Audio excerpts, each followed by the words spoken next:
Welcome back to the Spoonie and Caregiver Life podcast with Jordan Banderas. And before we get started, don't forget to subscribe and let's get started. So, I had to change jobs. So, I had briefly mentioned before how I ended up leaving 2 jobs last year, right?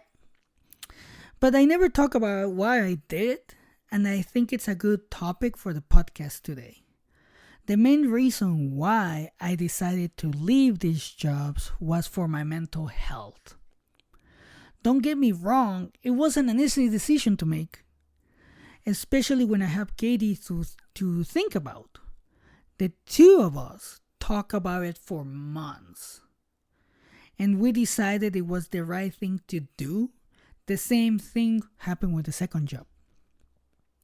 The first job at a mortgage servicer was good, but so mentally stressful. I mean, our jobs can be so draining without anyone even knowing it.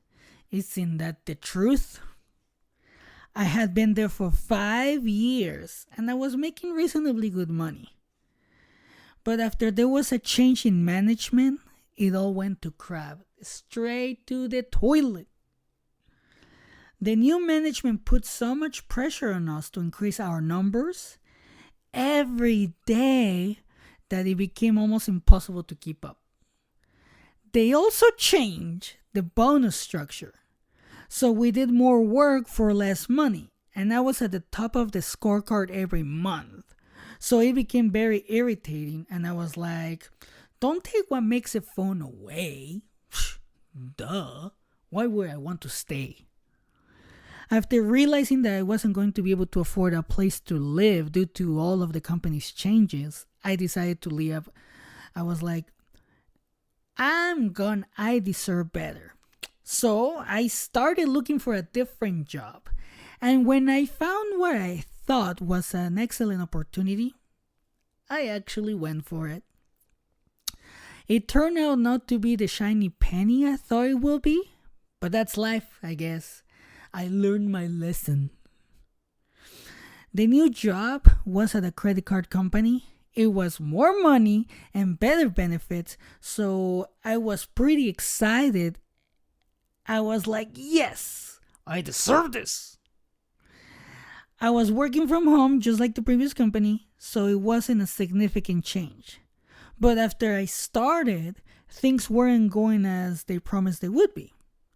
I realized that they had lied about what I would be doing because when they hired me, they told me I will be doing a specific projects and that I will be super busy. Now, I say they lied to me because after I was done with training, I was told I would just be a floater. So I would just help when needed. At first I was like, okay.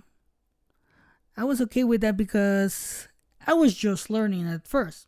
I wanted to test the waters to see how hard it was going to be.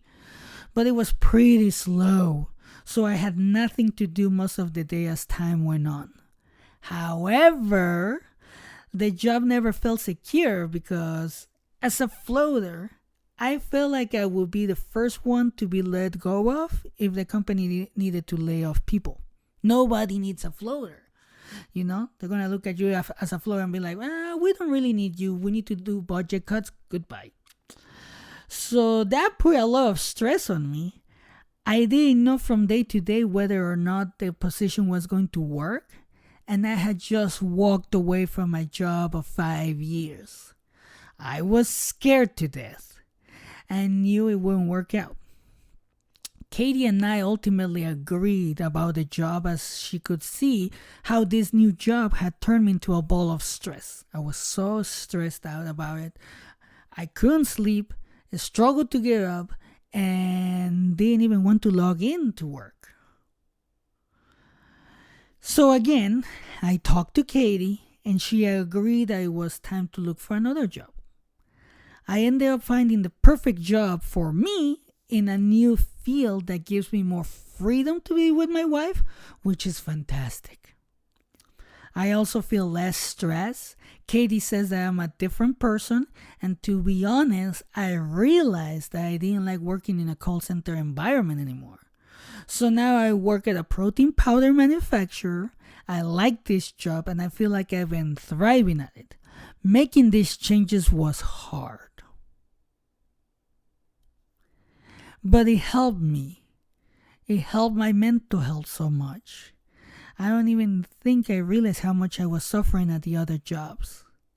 So if you ever need to make a change like this, it is okay to take your time to think about it, talk about it, or jump right in and take control of your mental health, even though it's scary.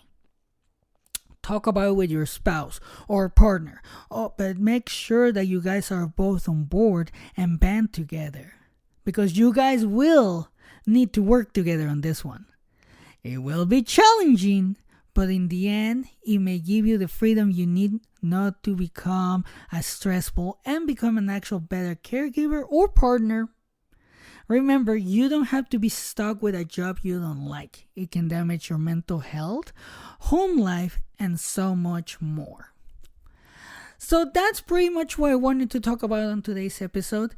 I really appreciate your support. I see how the podcast is growing. We're having more supporters, more listeners. I really enjoy doing this, guys. So thank you for all the feedback. Don't forget to share, like, and subscribe. And you can follow us on TikTok, Instagram, Facebook, and YouTube. And if you want to share your story, don't forget to send it to me at the Spoonie and Caregiver Life at gmail.com. Or you can post it on the Facebook community, the Spoonie and Caregiver community. And I'll leave you like always. Always take care of yourself and have a great day.